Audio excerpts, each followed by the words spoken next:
المبارک کا آج پہلا جمعہ ہے۔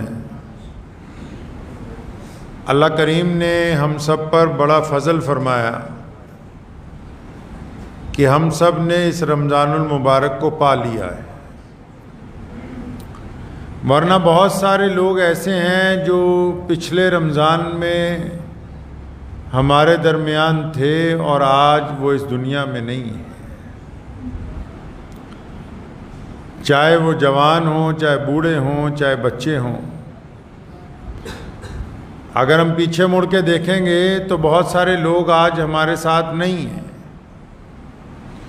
تو اللہ کا ہم پہ یہ کرم ہوا کہ اللہ تعالیٰ نے ایک بار پھر ہمیں رمضان المبارک پا لینے کا موقع عطا فرمایا۔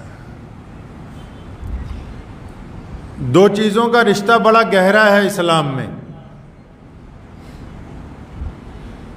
جوڑیاں ہوتی ہیں نا، دوستوں میں بھی جوڑیاں ہوتی ہیں، میاں بیوی کی بھی جوڑی ہوتی ہے، کاروباری لوگوں کی جوڑیاں ہوتی ہیں، دیندار لوگوں کی جوڑیاں ہوتی ہیں۔ اسلام میں بھی دو چیزوں کا رشتہ بڑا مضبوط ہے، ایک رمضان کا اور دوسرا رمضان کے ساتھ قرآن کا، کیونکہ رمضان المبارک جو ہے یہ نزول قرآن کا مہینہ ہے۔ اللہ تبارک و تعالیٰ نے اس مقدس مہینے میں قرآن پاک کو نازل فرمایا۔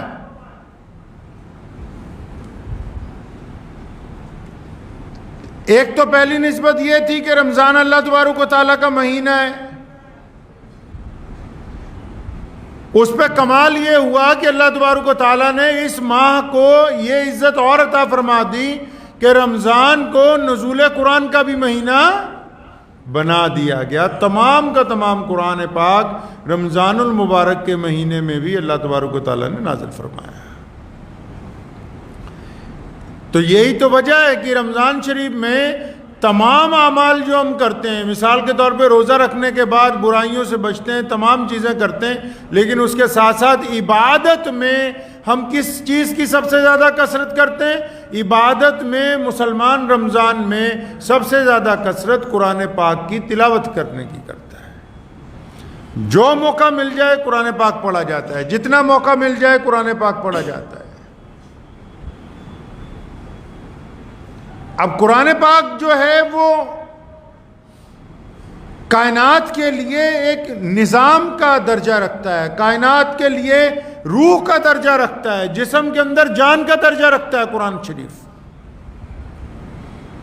ہمارے ہاں ہندوستان میں قرآن شریف کو لوگ دم کروانے کے لیے، قرآن پاک سے لوگ دعائیں لینے کے لیے، قرآن پاک کی آیات سے جنات سے چھٹکارا حاصل کرنے کے لیے، قرآن پاک سے گھر میں برکتیں حاصل کرنے کے لیے، قرآن کے ذریعے اپنے بزرگوں کو بخشوانے کے لیے، اس طرح کے کام جو ہیں وہ کرتے ہیں۔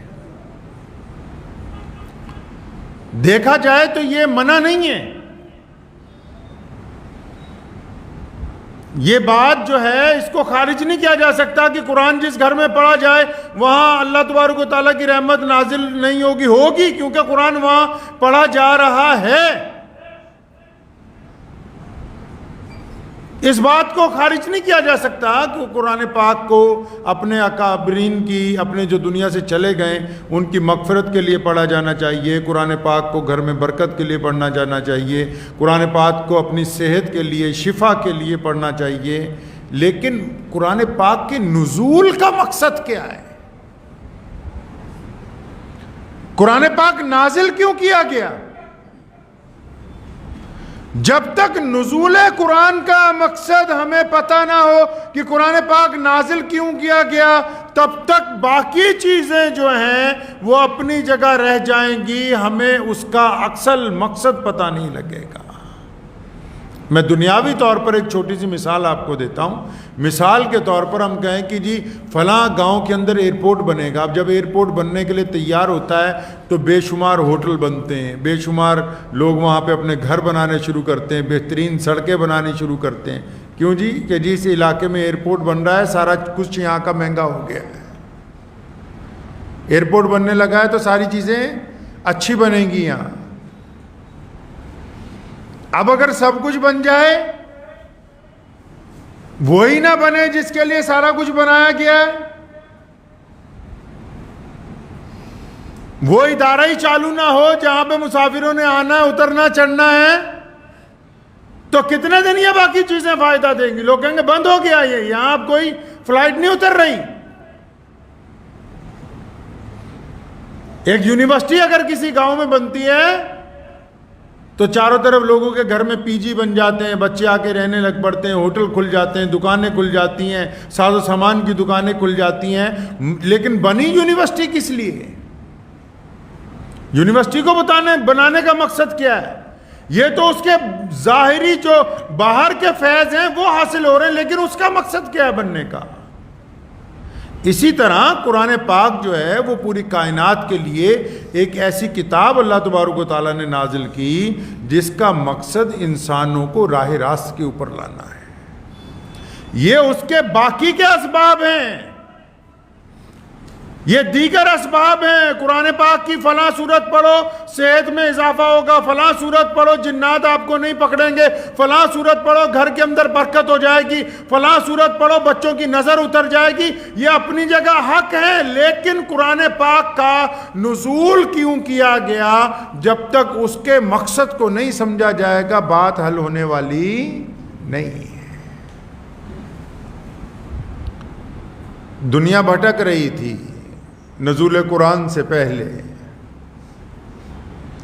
قرآن پاک کے نازل ہونے سے پہلے دنیا بھٹک رہی تھی.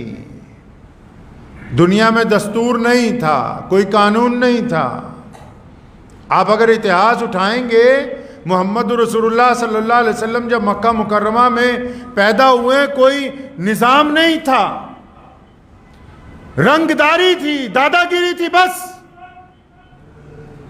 نظام نہیں تھا. کوئی جس کے پاس زیادہ طاقت ہے بس وہ کہتا تھا میں اپنے حساب سے نظام چلاؤں گا. نزول قرآن سے پہلے لوگوں میں سچ بولنے کی روایت نہیں تھی. قرآن پاک نازل ہونے سے پہلے ماں باپ کا احترام نہیں تھا. قرآن پاک کے نزول سے پہلے بیٹی کے لیے زندگی نہیں تھی. قرآن پاک کے نظام سے پہلے ساہوکاروں کے پاس صرف سود کے نام پر پھندا تھا جو غریب کی گردن میں ڈال دیا جاتا تھا. قرآن پاک کے نزول سے پہلے صرف ظلم اور زیادتی کے نام پر غریبوں کا قتل عام تھا جس کو روکنے والا کوئی نہیں تھا. قرآن پاک کے نظام سے پہلے غریب کی بیٹی کا احترام نہیں تھا, جس کا دل چاہتا تھا اس کی عزت وہ لوٹ سکتا تھا. آج کے لوگوں نے کیا سمجھا کہ قرآن صرف برکتیں دینے اور برکتیں دلوانے کے لیے نازل ہوا, قرآن صرف مردے بخشوانے کے لیے نازل ہوا. ایسا نہیں ہے. قرآن نے انسانیت کو زندگی عطا کی ہے. قرآن کے نزول سے پہلے انسانیت سسک رہی تھی, انسانیت مر رہی تھی, بیٹیوں کا احترام نہیں تھا. قرآن پاک کا جب نزول ہوا ہے تو زندگی کی روش بدل گئی. اللہ تبارک و تعالیٰ نے ہر خاص اور عام کو اس کتاب کے ذریعے عزتیں عطا فرمائی ہیں.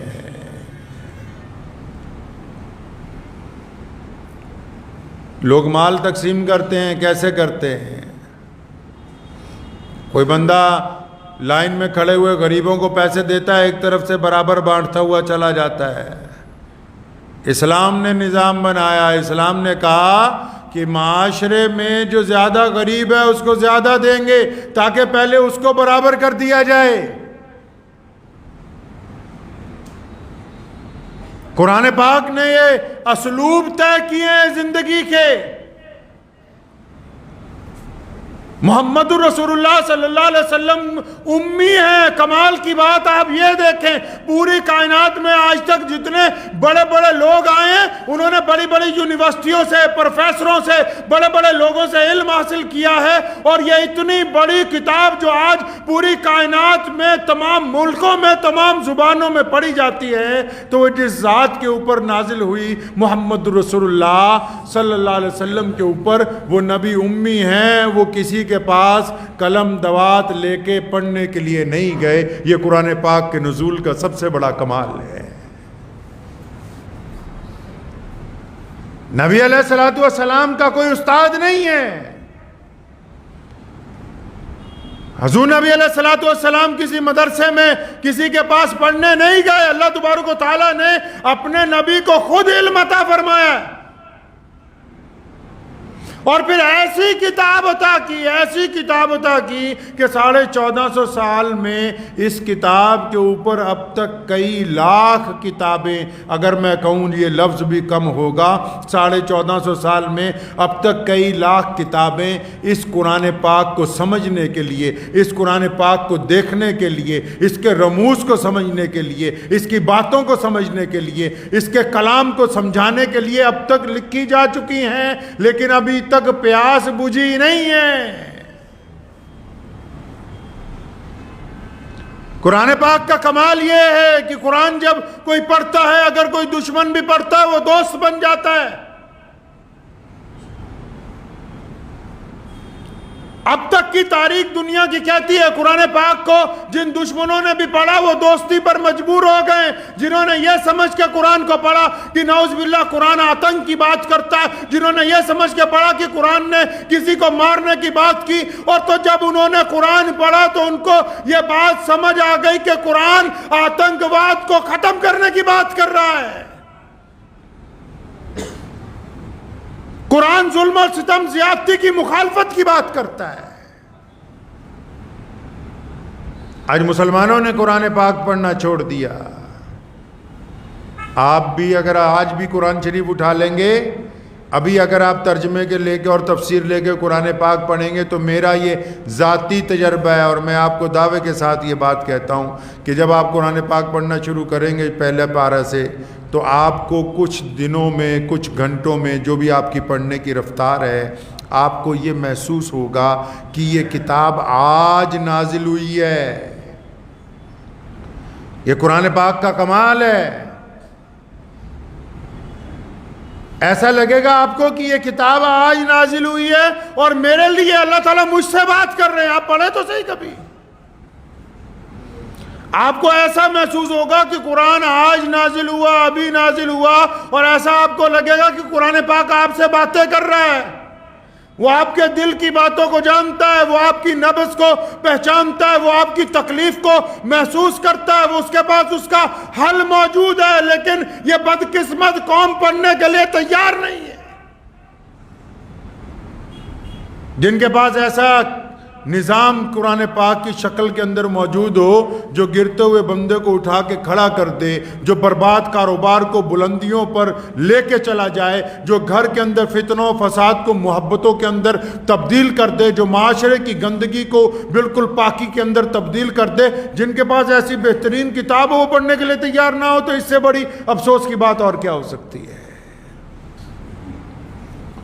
میں نے رمضان سے پہلے جمعے میں کہا تھا کہ جو لوگ 3 دن کی 10 دن کی تراویحاں کروا رہے ہیں، اللہ کا شکر ہے کہ پورے ملک سے بڑے لوگوں کے فون آئے.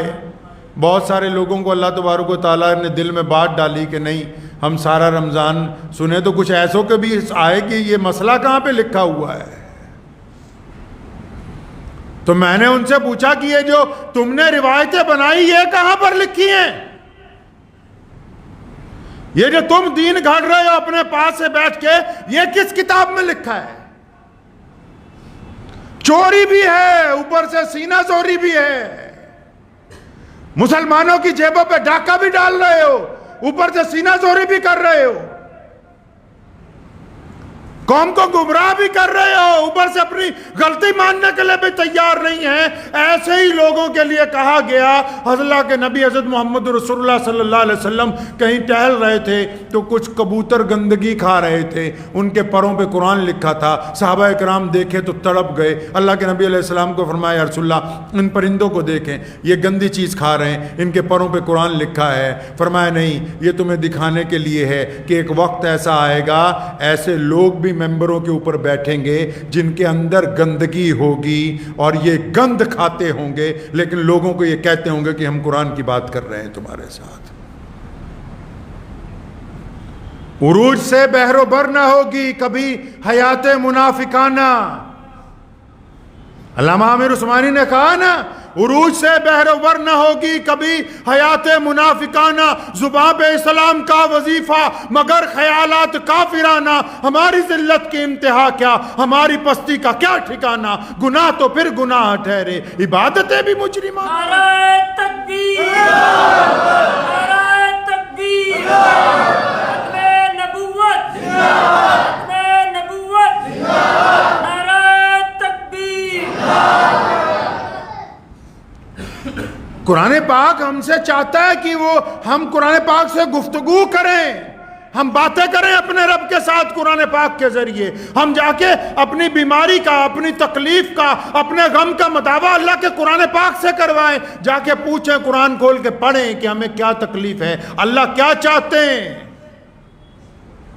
یہ تمہیں کس نے سمجھایا کہ گھر میں کوئی مولوی آ کے صرف دعا کر جائے اور گھر والے نماز ہی نہ پڑھتے ہوں؟ مولوی آوے دعا کر جائے گھر والے نماز نہ پڑھن تو یہ دعائیں قبول ہوں گی؟ وہ دعائیں قبول نہیں ہو سکتی ہیں۔ پیچھے پلٹ کے دیکھیں، 1450 سال میں ہم جو یہاں تک پہنچے ہیں، قرآن پاک کا کمال ہے یہ۔ کئی لوگ سارا دن مسلمانوں کو ڈراتے ہیں، اپنے ہی لوگ یہ کہتے ہیں کہ ہم بہت گنہگار ہیں، ہم بڑے بددیانت ہو گئے۔ ہم نے یہ آج بھی کائنات کے اندر جتنی اقوام ہیں ان میں سب سے خوبصورت اگر کوئی قوم موجود ہے جس نے اللہ اور اس کے رسول صلی اللہ علیہ وسلم کے پیغام کو سمجھا ہے، اللہ اور اس کے رسول صلی اللہ علیہ وسلم سے محبت کا اعلان کیا، اللہ اور اس کے رسول صلی اللہ علیہ وسلم سے محبت کا ثبوت دیا، تو وہ کلمہ لا الہ الا اللہ محمد رسول اللہ پڑھنے والے مسلمان ہیں۔ کہ جن کو تم گنہگار کہتے ہو، اللہ کا ان سے وعدہ ہے کہ یہ میرے بندے ہیں، جب یہ میری طرف پلٹ کے آئیں گے تو میں ان کا بازو پکڑ کے ان کو اپنی طرف کھینچ لوں گا۔ آئی کائنات میں میں یہ نہیں کہتا کہ کون اچھا ہے کون برا ہے، میں لیکن یہ ضرور کہتا ہوں کہ جو بھی لوگ جن کو اللہ اور اس کے رسول کا ڈر دل کے اندر ہے، اگر وہ کوئی بددیانتی کرتے تو ان کا دل بار بار گواہی دیتا ہے کہ یہ کام تم نے غلط کیا ہے۔ اگر ان کے کپڑے ناپاک ہوتے ہیں وہ اس بات کو مانتے ہیں کہ ہمارا لباس ناپاک ہے۔ اگر ان کی جیب میں ایک طرف سود کے پیسے ہیں تو وہ کسی مدرسے مسجد میں دینے سے رک جاتے ہیں کہ یہ حرام کا مال ہے۔ وہ روزہ رکھنے کے بعد دوسروں کی بیٹی کو دیکھ کے اپنی آنکھیں جھکا لیتے ہیں، یہ اللہ کے محبوب بندے ہیں۔ جو روزہ رکھنے کے بعد کسی پر ناراض نہیں ہوتے، اللہ کی رضا کے لیے دوسرے کی غلطی کو معاف کرتے ہیں، یہ اللہ کے پسندیدہ لوگ ہیں۔ اللہ تبارک و تعالیٰ نے ان کو نوازا ہے، بہترین اللہ تبارک و تعالیٰ نے اپنا مہینہ عطا کیا، اور اس مہینے میں کمال یہ ہے کہ سارا دن ادھر ادھر بھٹکنے والے لوگ، سارا سال ادھر ادھر بھٹکنے والے لوگ کثرت کے ساتھ اپنے رب کی طرف پلٹ آتے ہیں، رات کو مسجدیں نمازیوں سے پر ہو جاتی ہیں۔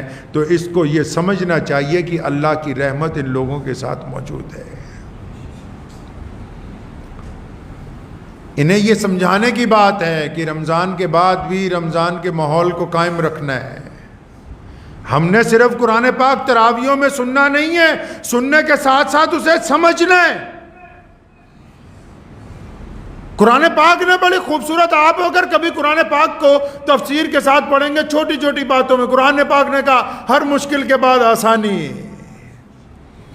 قرآن پاک نے کہا کہ ہم یتیموں کی مدد کرنے والوں کو اعزاز دیں گے۔ قرآن پاک نے بار بار کہا کہ جو کسی کو کچھ کھلا دے گا اللہ تبارک و تعالیٰ اس کو سیر کر دیں گے، 10 گنا عطا فرما دیں گے۔ قرآن پاک نے کہا ماں باپ جو ہیں وہ تمہارا سرمایہ ہے، تمہارے سر کے تاج ہیں۔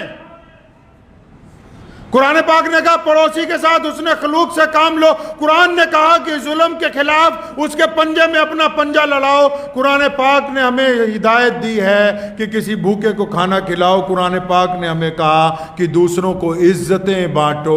ہم سمجھتے ہیں کہ صرف قرآن پاک مردے بخشوانے کے لیے ہے، ایسا نہیں ہے۔ جب آپ قرآن پڑھیں گے قرآن آپ کو کہے گا کہ عبد الرحمن یار آج کے بعد کسی کی برائی نہیں کرنی ہے۔ قرآن آپ سے کہے گا کہ جنید دیکھو آج کے بعد بات کسی کے دل کو نہیں دکھانا ہے۔ قرآن پاک آپ سے گفتگو کرے گا کہ سنو عثمان، آج کے بعد اپنے والدین کی نافرمانی نہیں کرنی ہے۔ قرآن پاک آپ کو سمجھائے گا کہ دیکھو اگر کامیاب ہونا ہے تو محمد رسول اللہ صلی اللہ علیہ وسلم کی رسی پکڑ لو، محمد رسول اللہ کی پیروی کر لو، اور جس نے ان کی پیروی کر لی وہ ناکام نہیں ہو سکتا ہے۔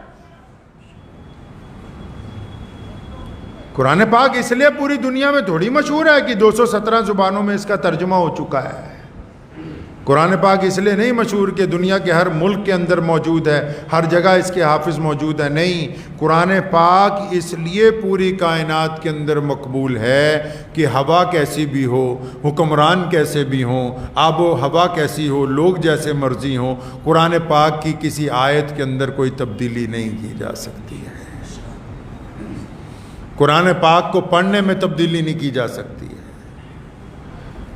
یہ رمضان کا مقدس مہینہ ہے، قرآن کے ساتھ محبت کریں۔ قرآن پاک آپ سے حدیث پاک میں آتا ہے، میں صرف اب ان کی بات ہی اگر کر لوں کہ جن کو ترجمہ پڑھنا ہی نہیں آتا، صرف ناظرہ ہی پڑھتے ہیں۔ حدیث شریف میں آتا ہے بندہ جب مر جاتا ہے، قبر کے اندر جاتا ہے، حساب کتاب ہونے لگتا ہے، فرشتے آتے ہیں جو سختی کرنا چاہتے ہیں، اور جو بندہ قرآن پڑھنے والا ہوتا ہے قرآن پاک سامنے آ کے کھڑا ہو جاتا ہے، رک جاؤ، یہ بندہ مجھے پڑھتا تھا، میں نہیں اس کے ساتھ تمہیں ٹکرنے دوں گا۔ اپنے پڑھنے والے کی حفاظت قرآن پاک قبر کے اندر کرتا ہے، میدان حشر میں اللہ تبارک و تعالیٰ کے حضور سفارش کرے گا، نبی علیہ الصلوۃ والسلام کی بارگاہ میں گواہ بن کے کھڑا ہوگا۔ قرآن پاک کو اپنا ساتھی بنائیں، یہ اللہ تبارک و تعالیٰ کی وہ مقدس کتاب ہے کہ جس نے اسے اپنایا ہے وہ اسے پھر چھوڑ نہیں سکا، اور جو قرآن پاک کا ہو گیا اللہ تبارک و تعالیٰ کی تمام مدد اس کے لیے ہو گئی۔ آپ تاریخ اٹھا لیں قرآن شریف کی، جتنے بڑے بڑے غیر مسلم فلاسفر ہیں یا بڑے بڑے لکھنے والے ہیں، پی ایچ ڈی اسکالرس ہیں، جنہوں نے اس نیت سے قرآن پاک کو پڑھا کہ نعوذ باللہ قرآن پاک میں جہاد کا ذکر ہے، قرآن پاک کسی کو مارنے کی بات کرتا ہے، ان کو مجبوراً قرآن پاک پڑھنے کے بعد یہ اپنی زبان سے کہنا پڑا کہ دنیا میں اگر آتنکواد کے خلاف کوئی کتاب سیدھے طور پر بولتی ہے تو وہ قرآن پاک ہے۔ قرآن شریف کی اگر میں صفات گنانے لگوں گا تو ساری زندگی گزر جائے گی، مکمل نہیں ہوں گی، لیکن میں صرف ان کی بات کرتا ہوں جنہوں نے قرآن شریف کو پڑھا اس نیت سے کہ نعوذ باللہ اس کی مخالفت کرنی ہے، ان کو قرآن سے دوستی کرنی پڑی ہے۔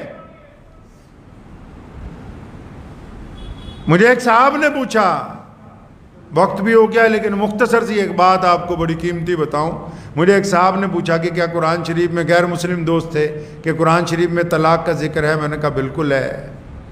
تو انہوں نے کہا کہ جو ہمارے مذہب کی مقدس کتابیں ہیں ان میں نہیں ہیں۔ تو میں نے کہا اللہ تبارک و تعالیٰ نے قرآن پاک میں جو طلاق کا ذکر کیا، طلاق کا حکم دیا، اسلام نے طلاق کو بھی رحمت بنا کر ڈالا ہے۔ اس میں کیا بنا کے ڈالا جی؟